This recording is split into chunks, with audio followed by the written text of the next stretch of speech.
नमस्कार दोस्तों, आप सुन रहे हैं ऑडियो बुक्स बाय AK47। आज हम इस किताब के 10वें अध्याय की शुरुआत करने जा रहे हैं। तो आइए बिना किसी देरी के इस नए अध्याय का सफ़र शुरू करते हैं। भावना एवं जोश। यदि आप वैज्ञानिकों की टोली की तितली के खूबसूरत पंखों पर मौजूद नसों के जाल और सड़कों की संरचना जैसे विषयों पर संबोधित कर रहे हैं, तो स्वाभाविक रूप से ऐसा विषय वक्ता और दर्शकों में उत्साह की उमंग पैदा नहीं कर सकता। यह सभी विचार करने योग्य विषय होते हैं, लेकिन बाल श्रम जैसी कुरीतियों को खत्म करने की मुहिम या स्वतंत्रता के लिए हथियार उठाने जैसे विषय पर दिए गए भाषण जाहिर तौर पर दर्शकों में जागृति और उत्तेजना की लहर पैदा करते हैं।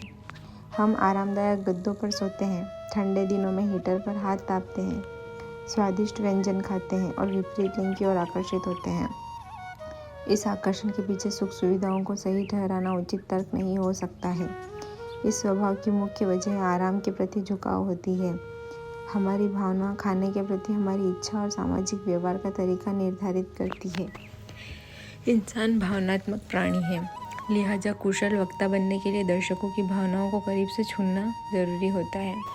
अफ्रीकी मूल के गरीबी माताओं ने नीलामी में अपने बच्चों को गुलाम के तौर पर बिकते देखा। इस त्रासदी से त्रस्त महिलाओं ने श्रेष्ठ अमेरिकी वक्ताओं के मुकाबले दर्शकों के दिल का ज़्यादा करीब महसूस हुआ। निस्संदेह उन माताओं को भाषण के नियमों की कोई जानकारी नहीं थी, लेकिन उनके पास नियमों से बढ़कर कुछ था, मातृत्व की भावना एवं करुणा। करों में बदलाव और डाक व्यवस्था में सुधार से संबंधित विषयों पर खास भाषण नहीं दिए जा सकते हैं। यादगार भाषण से सदैव भावनाओं के लिए लिप्त होते हैं। वाक्पटुता के लिए कामयाबी और बेफिक्र जिंदगी खास उपयोगी साबित नहीं होती।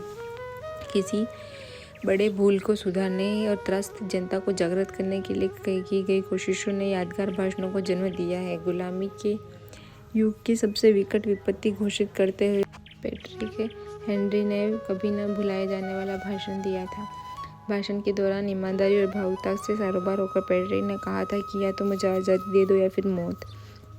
भाषण की इस पंक्ति को कभी नहीं भुलाया जा सकता। जोश का प्रभाव। राजनीतिक पार्टियां किराए पर गाने बजाने वालों की टोलियां बुलाती है, तालियां पीटने के लिए नगद इनाम देती है।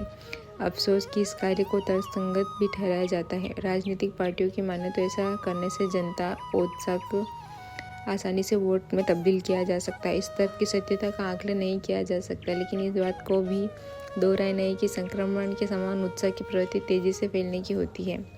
घड़ी बनाने वाले एक कंपनी ने घड़ी के दो हिस्सों को अलग अलग विज्ञापनों के जरिए बेचने का रास्ता आजमाया। पहले विज्ञापन में घड़ी बनाने की बेजोड़ विधि, कारीगरी और घड़ी के लंबे समय तक टिकाऊ होने का भरोसा प्रदर्शित किया गया। दूसरे विज्ञापन में गर्व करने लायक घड़ी जैसी पंचलाइन के जरिए घड़ी खरीदने से संबंधित गौरव का व्याख्यान किया गया। विज्ञापन का दूसरा तरीका बेहद पसंद किया गया और पहले के मुकाबले दूसरे मॉडल की घड़ियों की बिक्री दोगुनी रही। अंतहीन उदाहरणों के जरिए यह साबित किया जा सकता है कि इंसान एक भावनात्मक प्राणी है। एक प्रभावशाली वक्ता बनने के लिए दर्शकों के विषय के अनुसार भावना पैदा करना बहुत ज़रूरी होता है। वाद विवाद की कला में निपुणता वक्ता अच्छी तरह से जानते हैं कि भाषण का भावनात्मक पहलू सबसे अहम होता है। उन्होंने बड़ी चतुराई से वाक्पटुता के बारे में कहा। दिखावटी उत्साह, गंभीर भाव, व्याख्यान में निपुणता, रोचकता की केवल कल्पना की जा सकती है। इसे पूर्ण रूप से हासिल नहीं किया जा सकता। ये केवल तभी हासिल होती है जब हासिल हो जाए। यह ज़मीन से निकलने वाले फव्वारे के समान है, पहाड़ों के मुख से निकलने वाले लावा के समान है, जो केवल प्राकृतिक शक्ति से ही बाहर निकलते हैं। विद्यालय में सिखाए जाने वाले नजाकत से भरे भाषण के तौर तरीके उस वक्त काम नहीं आते जब बीवी बच्चों की भाग्य और देश की नाजुक स्थिति को सुधारने के लिए भाषण दिया जाए। ऐसे मौके पर शब्द शक्तिहीन हो जाते हैं और वाक्पटुता घास चलने चली जाती है। ऐसे मौके पर योग्य से योग्य वक्तव्य की क्षमता क्षीण हो जाती है। अतः कहा जा सकता है कि वाक्पटुता देशभक्ति और आत्मनिष्ठा का एक उदाहरण है।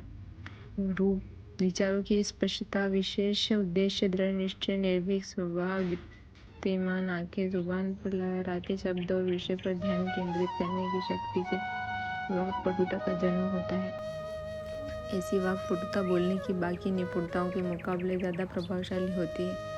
ये एक प्रक्रिया है, एक प्रभावशाली, श्रेष्ठ और उत्तम प्रतिक्रिया। एक बार खाना खाने के बाद एक लेखक गांव की सड़कों पर टहलने के लिए निकला। रास्ते में उसे एक ढूंगी बोलते हुए सुना।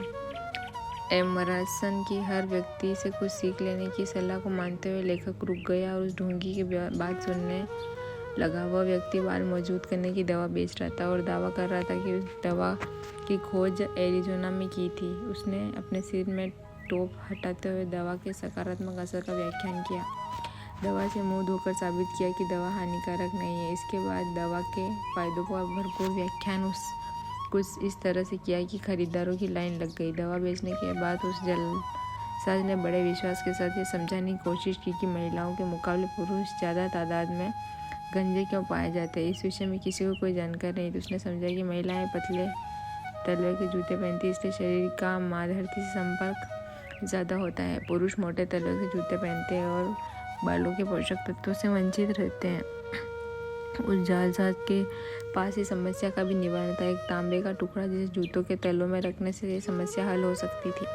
दिलचस्प बात यह है कि सहज और स्वाभाविक तौर पर पेश किए गए उस निवारण को जनता ने उत्साह के साथ स्वागत किया और एक बार फिर खरीदारों की लंबी कतार लग गई।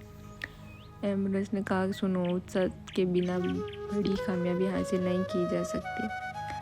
कार्ले ने कहा कि इतिहास के पन्नों में शामिल महान लम्हे केवल और केवल जोश और उत्साह का परिणाम है। उत्साह की भावना चेचक के संक्रमण की तरह फैलती है। ओलिवर क्रॉमवेल ने कहा, इससे ऊंचे कभी न पहुंचो कि पता ही न चले जाना कहाँ है। उत्साह को कैसे हासिल किया जाए? उत्साह को कमीज नहीं, उसे जब चाहे पहन लो और जब चाहे उतारो। उत्साह का पुस्तक में मौजूद नसीहतों से भी हासिल नहीं किया जा सकता। उत्साह समय के साथ विकसित होने वाला प्रभाव होता है, लेकिन सवाल है कि किस चीज़ का प्रभाव जानने की कोशिश करते हैं। एमरसन ने लिखा है, एक चित्रकार ने मुझे बताया कि पेड़ का बेहतरीन चित्र बनाने के लिए चित्रकार को खुद को पेड़ के समान महसूस करना पड़ता है। इसी प्रकार एक बच्चे का चित्र बनाने से पहले बच्चों की शरारतों की हरकतों का स्वभावना को समझना जरूरी होता है। खुद को बच्चों जैसा महसूस करने वाले चित्रकारी बच्चों के विभिन्न भावों को चित्र के द्वारा प्रकट कर सकते हैं। मैं रेगिस्तान में रहने वाले एक ऐसे चित्रकार को जानता हूँ जिसने चट्टान का चित्र बनाने से पहले उसकी भौगोलिक विशेषताओं के बारे में जानकारी हासिल की और उसके द्वारा बनाया गया चित्र विश्व प्रसिद्ध हुआ। किसी कठिन किरदार का अभिनय करने के लिए साराह बर्नार्ड उस दिन शाम 4 बजे बाद न तो किसी से मिलती थी, न ही बातचीत करती थी। इस अंतराल में वह अपने किरदार में खोई रहती थी। शेक्सपियर के नाटकों में अभिनय करने वाले महान कलाकार बूथ भी किरदार निभाने से पहले अकेले रहना पसंद करते थे और खुद को किरदार में डुबोए रखते थे। एक महान कृति द डिवाइन कॉमेडी में लिखने से पहले दांते अपनी प्रेमिका फ्लोरेंस से लंबे समय तक दूर रहे, जंगलों में ठिकाना बनाया, गुफाओं में जीवन बिता और कई बार भूखमरी के कगार तक पहुंच गए। इस कष्ट भरे जीवन के बाद दांते ने महान हास्य कृति को लिखा। सूर्योदय के सौंदर्य का वर्णन करने के लिए टर्नर ने दिन निकलने से पहले 12 किलोमीटर का पहाड़ी सफर तय किया और फिर समुद्र तट से उगते सूर्य के सौंदर्य व महिमा का वर्णन किया। मेंडेल फिलिप्स ने वाक्यों के दिलो दिमाग पर बहुत गहरा असर डालते हैं, क्योंकि फिलिप्स ने 50 लाख गुलामों के दुख दर्द को करीब से महसूस किया था। भाषण में एहसास पैदा करने का बस यही एकमात्र रास्ता है। बोलते समय विषय को दिल से महसूस करें और बाकी सब भूल जाएं। आप जिस एहसास का वर्णन करना चाहते हैं इसके किरदार में पूर्ण रूप से उतर जाएं। आप जिस उद्देश्य की वकालत कर रहे हो, जिस मामले पर बहस कर रहे हो, उसे वस्त्र की तरह धारण कर ले, उसमें समा जाएं और इस दौरान बाकी सब भूल जाएं। इस तरह भाव के सही मतलब तक पहुंचा जा सकता है। विषय में सहानुभूति का भाव पैदा किया जा सकता है। प्रकट की जाने वाली भावना निजी भावना जैसे प्रतीत की जा सकती है। ऐसा करने के लिए विषय का एहसास समाहित हो जाता है और उत्साह वास्तविक और संक्रामक रूप धारण कर लेता है। इस प्रक्रिया को महज सलाह के तौर पर नहीं लेना चाहिए, इसे महसूस करना चाहिए। व्याख्यान का अंदाज वक्ता की भावनाओं को उबाल को दर्शकों के सामने परोस देता है। भाषण में वास्तविक एहसास ढांचे में मौजूद खून और हड्डी के समान होता है, जिसे न तो बढ़ाया जा सकता है और न ही घटाया जा सकता है। एक आदर्श वक्ता और दर्शकों की भावना एक समान हो जाती है। एहसास एक दूसरे के साथ मिल जाते हैं और प्रस्तुति यादगार बन जाती है। मानवता में सहानुभूति की आवश्यकता। वक्ता में मानव स्वभाव से संबंधित करुणा का भाव जोर जबरदस्ती से पैदा नहीं किया जा सकता, उसका विकास स्वयं होता है। विक्टर हुगो की आत्मकथा लिखने वाले लेखक ने हुगो की अथाह धार्मिक भावनाओं को लेखन कला की महानता का आधार बताया है। हाल ही में कॉर्लियस वीकली के संपादक को लघुकथा लिखने की कला पर बोलते हुए सुना गया।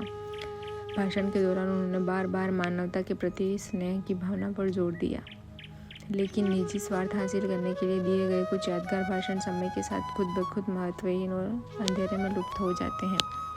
महानता का सबसे मजबूत आधार है समर्पण की भावना। स्वयं का संरक्षण जीवन का पहला नियम है, तो आत्मत्याग महानता का पहला लक्षण है। पाप की बुनियादी निजी स्वार्थ की जमीन पर खोदी जाती है। महान धर्म और दार्शनिक निरंतर इस सत्य का सत्यापन करते आए हैं। वास्तविक सहानुभूति और स्नेह से भरा व्यक्तित्व ही मानवता की भावनाओं में जागृति पैदा करने योग्य भाषण प्रस्तुत कर सकता है। जैसा कि वेबस्टर ने कहा है, सहानुभूति और स्नेह दर्शाने का ढोंग किसी काम नहीं आता। इस अभिनय को सफलतापूर्वक नहीं किया जा सकता। प्रकृति ने वास्तविक और विशेष ऊर्जा प्रदान की है। भाषण देते समय शब्दों और भावनाओं का तालमेल होना चाहिए। बिना किसी भावना के प्रस्तुत किए गए वाक्यों में एहसास की कमी झलक की जाती है। अधूरे मन से पेश किए गए उदासीन व्याख्यान के लिए समाज में कोई जगह नहीं होती। वाक्पटुता का सबसे अहम स्रोत है ईमानदारी। कार्यल ने सही कहा है, मिराबियो, नेपोलियन, बर्न्स और क्रोमवेल में से कोई विशेष योग्यता का धनी नहीं था, लेकिन इन सभी व्यक्तियों में दृढ़ निश्चय सर्वोपरि था और मेरी नज़र में ऐसा व्यक्ति सच्चा एवं गंभीर होता है। महान एवं वास्तविक गंभीरता से नायक का उदय होता है। महान व्यक्ति लक्ष्य के लिए इस्तेमाल की जाने वाली गंभीरता और लगन का व्याख्यान नहीं कर सकता। असल में इसके बारे में विचार तक नहीं किया जा सकता।